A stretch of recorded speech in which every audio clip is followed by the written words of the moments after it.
Chicago Cubs signed Eric Hosmer to a deal here. So Eric Hosmer last season with the Padres and the Boston Red Sox, 8 home runs, 44 RBIs, 38 runs scored, a 267 average, and a 333 on base and 378 at bats. So last season, the Cubs, they wanted Eric Hosmer at the MLB trade deadline, but it never came to fruition. But now in free agency, they get Eric Hosmer. In the beginning of last season, he was playing great baseball, and then for whatever reason, after the first 5-6 weeks of the season, his numbers fell off, and he definitely struggled to be part of the Juan Soto deal going to Washington, but he vetoed it and they sent them to the Boston Red Sox, was Eric Hosmer. So the Chicago Cubs get him, a good veteran leadership, a guy with a World Series ring under his belt, but also a guy that's up there in age now at 34 years old, and his best hitting days are behind him, even though, like I said, last season, in the first 5-6 weeks of the year, he got off to a hot start with the San Diego Padres. So in terms of fantasy baseball, he's probably a guy you're going to take in the latter part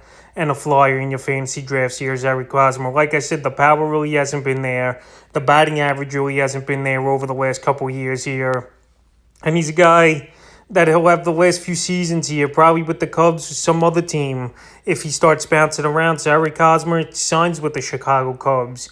And we'll see if he can improve with a change of scenery once again and have a good season in the upcoming 2023 season.